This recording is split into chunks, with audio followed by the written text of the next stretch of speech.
there. Welcome to the 412 Canada podcast. Thanks for joining us. My name is Kim Hutchins, and at 412, we're equipping the church for greater influence through serving. 412 is a ministry of Faith Baptist Church in Huntsville, Ontario. We are so excited to be able to continue to equip you through our podcast, and today I'm so happy to have Joanna La Fleur join us again. Joanna is a speaker, podcaster, TV host, and communications consultant. And with a business communications degree and a master's in theological studies, she's been helping the church communicate the best news in the world for over 15 years. If you haven't already, make sure that you check out the interviews with Christian creatives and communicators on the Word Made Digital podcast. In this episode, we're going to chat about languishing, navigating online in a healthy way, and mental health. Thanks for joining us, Joanna. Hi. Another big topic. I know, another, as you're talking about what we're talking about, why did we take on the world? I know. That's great. We're going to solve the problems. Yeah. One podcast at a time. We'll at least point people in a direction, hopefully. So, hey, have you done anything fun or exciting since you've been here last? Okay, we need to talk about stand-up paddleboarding. Okay. Because I am a big fan these days. All right. I've always wanted to try it. Well, you start like low, right? Okay. Start sitting on your knees, and then you can work up to the actual I thought you just went out standing and up. you just stand. Well, you can, but probably you'll fall. Okay. So I don't know. There's probably some technique to learning, Yeah. but I love it, and it's also a workout because you're having to balance yourself as you do it. That would be a full body workout. And so I have one that's like an inflatable board, meaning I can throw it in my car. Yeah. Is it take quick it down? Like I'm to by inflate? Lake Ontario in Toronto. Yeah. We go down like 5 minutes to the beach in Nice. like a city beach. Yeah. Which maybe people don't know. Toronto does have actually really some nice beaches, but no one knows about them. Oh, that's okay. And so it's a quiet. well-kept secret. Yeah, and there's kayakers and canoe and everybody's out. And I've been training my puppy to come on the board. So she's got a little life jacket. Yeah. And mainly because I don't actually think she can swim very well. Are pugs known to be able to swim? These flat-faced dogs are Yes. not really known for their that. swimming ability Yeah. because they have breathing problems. Aw. But anyway, so she's really into it actually, which Yeah. has been a surprise. So Good. the training is though that she like wants to walk up and down. So again, talk about exercise for me. She wants to like wander up and down the board. Yes. And I'm like, just stay in one place. Yeah. How do you get her to stay? Do you have to give her treats or anything? Well, we're like commands of Yeah. like sit and stay and all that. We're working on it. Okay. We're working on Yeah. it. You have to But, film a little video. Get a GoPro. Yeah, but anyways, it's a ton of fun, and it's something you can do by yourself or with a group, with a whole group. I've joined like the stand-up paddleboard community of Toronto. Oh, It's like a cool. Facebook group. Yeah. And so people will say, hey, we're all going to do a paddle and such on the Humber River or whatever. And so yeah. people will, or hey, we're going to does anyone know where I could paddleboard in Yeah. this area of Ontario? Oh, that's so great to know, right? Yeah. Because then you kind of can plan ahead and be like, Yeah. oh, there's other people. It's going to be great. That's it. Yeah. Well, and it is good for not just your physical, it's mental health, right? Like we have to Which we're gonna be move and talking get about, outside. too. So yeah, that's why I mentioned it. That I think it's part of me trying to take care of myself. Good. Yeah. Yeah. Yeah, and I wanted to ask you about See, Hear, Love. Yeah. And what's your role there? How does that So See Hear, Love is a women's Christian talk show. Yeah, which we'll link to for sure in the yeah. show notes. I think people will love it. Yeah. Well, and so it's been going for I think about it'll be 5 years this year. really? This fall Wow. of 2021 is 5 years, and it feels like I feel old when it just like I remember where I was at in life when we started, and So much can time happen. just flies. Yeah. And anyway, so I'm part of the panel. Like, if you can imagine, like The View, we're sitting around on a couch talking about issues or having a guest. But Yeah. I also do a Bible segment, teaching segment on the show. Okay. And something that we're working on that we'll start releasing fall 2021 is a series that will be segments will go on the show, See Hear Love, but the full show is going to go on YouTube. And it's a Okay. show like with like a Gen Z kind of a panel, like 20 Okay. or like younger millennials, like 20 Yeah. somethings, talking about big issues. Yeah. What do we think? How do we use our money, and what do we want to give to? And we're going to talk about sex and relationships and all the things. So That's great, though, so, right? Let's have those discussions. yeah, and let's hear rather than talking about Gen Z. Yeah. Let's actually listen to them. Like, Yeah. what do they think? What do they think about church? We're know. going to have a whole episode about it. So Oh, looking that'd be forward to good it. to see. Yeah, Yeah. for sure. Okay, well, and this past year, the word languishing has come up so much. So tell us about that word. Like, how does that, knowing that word, how does that maybe feel or help us to move forward? Well, What do you think? haven't you felt it in Totally. at least earlier Yes. in 2021 at least in the absolutely. winter it was rough. Yeah. And well, for me, when I came into 2021 after Christmas, I was feeling like I was like struggling with focus at work, in my job, and feeling like like I'd be at a task that should take me 15 minutes was taking me over an hour just to like write an email. You're just dragging, but you don't know why. You're dragging. Yeah. And I'm thinking like, am I burnt out? Am I depressed? Do I not like my job anymore? Like I'm asking these big questions. And then this article came out in the New York Times that the thing we're all feeling, and they gave us a word, languishing. Yeah. And at the same time, I was starting to be honest with friends.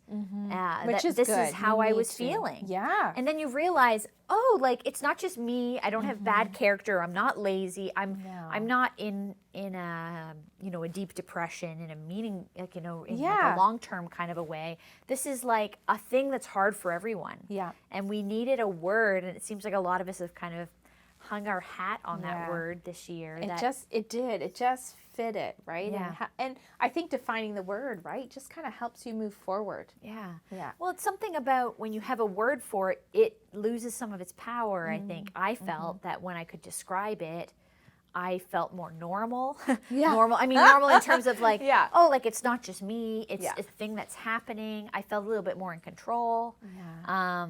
And I felt like I have felt more hopeful that like it would pass. That this wouldn't be like long term, that we would get past it. Yeah.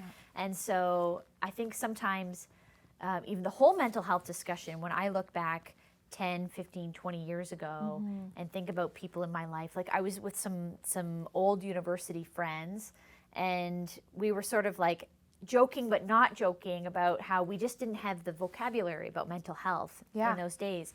And you'd be like, yeah, like you remember like you'd have that roommate at university that was just like always crying and in their room all the time, and you'd all just think, what's wrong with that person? Like genuinely, you just didn't know. It wasn't a thing, right? Nobody really talked about it. Yeah. So I think as soon as we can have words, a vocabulary, and a language, it gives us an ability to actually address it. Yeah. And to know that we're not alone. And to, so like, oh, that's depression. Yeah. That's anxiety. That's a mental health issue of some other kind, but we have these like touch points.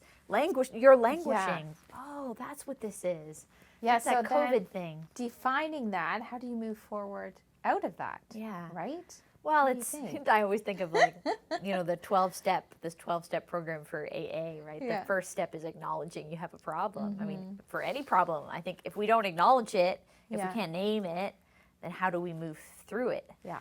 And so I think that is the first step. Like the word languishing helped me identify how I was doing in my own mental health, emotional health, and then allowed me to feel a bit more normal in it, but then also begin to like talk about it and take steps towards. But in the same with, I think other, significant issues of mental health, if we can name, oh, I'm burnt out. Oh, like I'm feeling a bit depressed, or I'm feeling anxious. This isn't like a normal feeling. This isn't how I have to feel. This isn't maybe how I have to feel all the time. Right. Maybe you've gotten used to it. Yeah. But then when you begin to like name it, well, then suddenly a world of resource can open up to you. Yeah. People, medications, professionals, friends, church support. Friends support, right? That's huge. Books, articles, YouTube. It all opens up. It does. Yeah. Well, and talking about anxiety, so even let's talk about online for a moment. There's bullying and there is, just anger, and sometimes it just creates so much anxiety, even wanting to go online and navigate that. So how, as a Christian, do we navigate that well when there's just so many landmines all around, right? Right? I mean, I think we're seeing more and more that what we thought was this sort of utopia of the internet. Yes. You know, this place where all things could be possible and anyone could make money. It was and wonderful, you could meet all right? these new people and you could have a meeting across the world. Yeah. And then we begin to see the shadow of it, which is, it seems like most of us, the more we're on these digital platforms, it seems that the more anxious or maybe depressed or burnt out, exhausted we become. So even again, acknowledging like, we're recognizing this isn't as great as we thought it was. And so we need to, you know, begin managing that. But even just the landmine factor of, that there are just, there are so many things that, that you didn't ask to see, but as you're scrolling, in some ways you ask because you're following that content, like you're following that person or that brand, but it's throwing things at you where you could go from like a happy announcement of we're getting married or having a baby to the next thing is like this horrible injustice in the world to like, I don't know, your friend's stupid joke post to a Bible verse. Like it's coming at you from all angles. And so, you know, curating what we follow is becoming like, obviously so huge. Like we can't carry that many relationships. We know sociologically we just can't. So like whittling down how much we follow, how many people we follow, how many we try to connect to, so we're less anxious. And then thinking about these landmines of like, you know what, every time that company or that thing that I used to think this was kind of like funny memes, but now actually I'm realizing this is like not making me feel good. Unfollow. You have the power. Unfollow. You can do it. Yeah. So is Instagram just like bad for our mental health? Like, what do you think? Well, okay. So I a few years back now, I did a master's thesis around, I called it Word Made Digital. Yes. And that was where that word came to me actually. And the whole thesis was around using social media for discipleship and evangelism. And at the time I did sort of like the history of the church's relationship to technology and like how do we think about this, how do we approach this. And there's some things that I felt so much more hopeful about 5 or 6 years ago than I do today. So that's maybe a meandering way to say I think I am more concerned about things like Instagram than I ever have been. And not because I'm anti-technology. I actually love. I know you love technology. I love it. I love culture and all this stuff. But it seems like it's doing more. Like if we have to put like the list of the things it's helping us with and the things it's harming us with. I'm sort of wondering if there are more on the harmful side than the positive side. So I think what it basically needs to mean is, in the same way that we need to have healthy relationship with other dangerous substances in our life that can harm us, like we need moderation, we need some self-control, or we need controls put upon us to help us moderate our use of it, because it's like we never went to driver's ed and now we're driving a Mack truck down the highway and we can kill ourselves, we can kill somebody else. Like it's hard, it can be harmful. You might be okay. But it might not go well. And so that's where realizing like we haven't any of us have not been trained in this. We've just been jumped in, everyone, right? And then realizing, hold on, I see a lot of people who are taking breaks, a lot of people who are leaving and saying, I actually am recognizing, but it feels like when you leave, you're separated, you're isolating yourself. So, you know, it's is there a way to have a better relationship with it? Like if the challenge of someone who maybe has like a food addiction is that you still have to eat and you still have to find some sort of healthy relationship to food. With Instagram or social media, like you don't have to. But most people find that it's very difficult to be without it in some degree because it's where even your closest social relationships are happening. Or so, family that you're not seeing, right? Like it's that connection. So I think most of us lack self-discipline, and that's why, you know, we're realizing, wow, this is just increasingly terrible for our mental health. Well, and speaking of mental health, so in the church, right? What about for those that are in the church that are struggling with mental health, or they're anxious, or you know, there's depression there? Well, There's so much that can be said there, and of course, Yeah. neither you or I are not an we're expert, not, no. we're not But clinical recognizing experts. that people are struggling, Yeah. right? And as a Christian, Most what do you people do? have gone through something of this in their life, and some are in the midst of it right now, and some never come out the other end. It's the truth, but like it's something with you your whole life. But I think for leaders, like normalizing the conversation, having the conversation in our churches, it's a huge issue culturally. So we need to be actually talking about it in the church. Yeah. It's a sermon application most weeks, I think. Like there's something we can talk about to do with this. Sure. And yeah, I think having it as like a normalized conversation, so people feel like they can talk about it. And I think if people do bring this up, that I find over and over, people don't know where to turn. I mean, in terms of professional help. Yes. And especially Christian professional help. So, I like to see when a church has a list of like, that's a here's great idea. Here's our 5 local therapy, counseling, psychiatric, whatever services that we have had some level of experience with, or we know people in our community have had a good experience there, or maybe even these practitioners are Christians themselves. Here's who we would recommend. Yeah. Which is so helpful. And it's just like, here's a list of 5, just like, because people don't know, like, I think I need a therapist. Where do I even start? It's like I have trouble finding an honest mechanic, let alone like if you need a new person to care for your car. Yeah. Like where do you go? You have to ask around. You do. But with mental health stuff, it's very personal, so maybe people don't want to.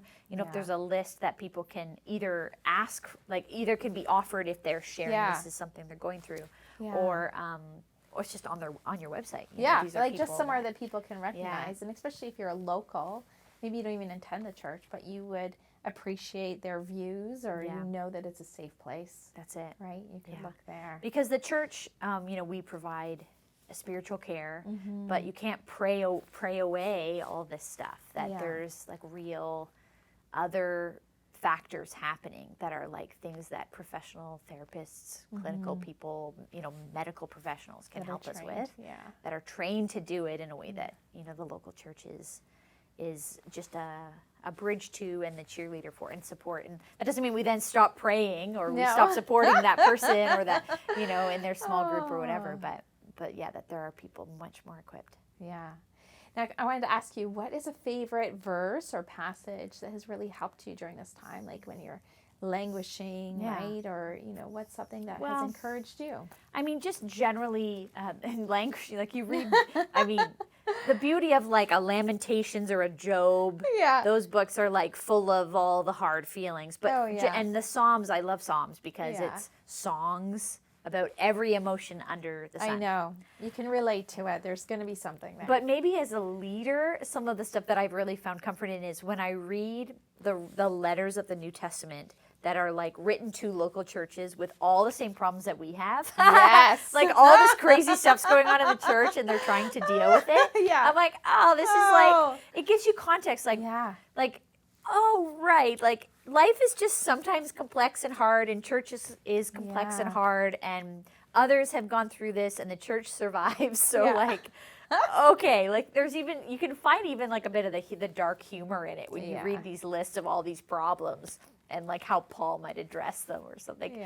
All right, okay, we're normal. Yeah, we're normal, right? We're not abnormal. This is, happened before and will happen again for sure. Yeah. Well, what is one thing that you could say for those that are joining us to encourage them if they're struggling with mental health? Right? Or anxiety or... Well, I think the number one thing is even like what I was saying when I was wondering this winter about myself was like talk to people, like share with a friend or two. I think you'll find that people more than ever are open to hearing it from you. I think so, right? And so, a trusted friend, a pastor, a leader, and someone in small group or whatever it is, like sharing with someone suddenly makes it feel lighter. And then when sharing, like they can then help, like if you want, they can partner with you to find some steps forward, like a list of great people in your community who can help you, maybe helping you if you need to go to a doctor, like they can, follow up, like someone's like, hey, just like a follow-up. Just following up, like, have you called the doctor yet? No, okay, I still gotta do that. Okay, you still gotta do that. Like I can't call them, maybe can't call them for you, but I'll remind you that you said you would do it this week. So we all need that, friends along the way. There's that study, I don't know if you know, where I'm going to butcher it, but basically a psychology study where a person has a backpack on and they're told to stand. They're standing in front of a mountain. They bring all these people out to this mountain. Yeah. And they did this over and over. And then a person stand there and they ask people, how high is this? Like, how long do you think it's going to take you to climb it? How are you feeling about climbing this mountain? Yeah. And they're like, not feeling great. You know, like they got this heavy bag, this huge burden on their back, and they got this thing to climb. Yeah. And then the only thing that they change is they bring someone beside them who's going to climb the mountain with them. They're not going to carry the bag. They're just going to walk beside them as they climb up. Okay. And every time, their estimate of how hard it will be, how long it will take, how they're feeling about everything improves. Really? If there's someone standing beside them. Okay. That's the only difference. So like, it's such a beautiful picture of what the church can do. Yeah. That like, I can't fix someone's depression. No. But I can stand with them. Yeah. I can walk up the hill with them. Yeah. And I can't take that on my back, but I can help by walking. Yeah, that is so good. Yeah. And just a quick last one. How about some healthy things that people can do online? Well, get off. That would be one thing. But if they're going to be online, maybe some boundaries or what's a healthy way to There navigate that? are things that most of us lack self-control. Yeah. So we can make plans in advance. There are apps now on all of our phones. Actually, a lot of them come on your phone where you can get like an honest answer about how much you're using it. I know. The screen time, right? Screen it time. tells you. But more than that, you can set all of your apps to a time limit every day. Okay. You can say, I only want, it could be 3 hours. If that's half of what you did before, that's good, right? Right, But you could say, I'm only allowed to be on Instagram for 1 hour of the day. Wow. And so you can do that in different chunks, but once that 60 minutes is like you're done. You can, of course, I guess you can come around it. It's your own phone. But the point is it's trying to make that difficult for you. Yeah. So you can set that up for all the stuff on your phone. Yeah. That's a great Another tip. thing that I love that John Mark Comer says is like parent your phone. Yeah. And what he means is like give it a bedtime, put it to bed before you. Like if your kids go to bed at 8 o'clock, put your phone to bed at 8 o'clock and leave it until the next morning. Ooh. Those kinds of things that we're the, like we often make the phone is the dictator, but like we can be the boss of the phone, but we have to make those decisions. Otherwise it will take our time and it does affect our sense of well-being. Yeah. That is so true. Yeah. Oh, well, I think we answered few. most of those questions. Yeah. I love that when you come on, we can get into some deep discussions. Yeah. Whether we get all the answers or not. But it's always a joy to have you, Joanna. You are so great at communicating. Oh, thanks so I much. love listening to your podcast, A Word Made Digital, and I think that people will be blessed by it. And checking out See, Hear, Love. That'll be really good. Yeah, thanks so much. Yeah. Anyways, for those that are joining us, I hope that you're inspired by Joanna to navigate online in a healthy way. And if you need support or encouragement, please feel free to contact us here at 412 Canada or Joanna. There'll be links available in your show notes. If you're listening to the audio version of this podcast, remember to subscribe on your podcast app. And for those watching the video edition, subscribe to our YouTube channel so that you don't miss an episode. Also, hop onto the discussion by following us on social media. You can find us on Instagram at 412 Canada. Looking forward to next time. Thanks for joining us.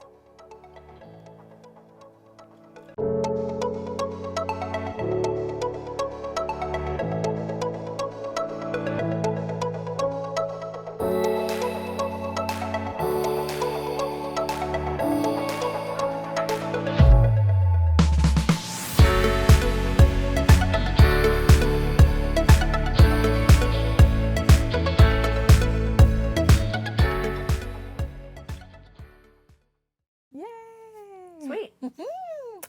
All right. What time is it? How are we doing? 2:45.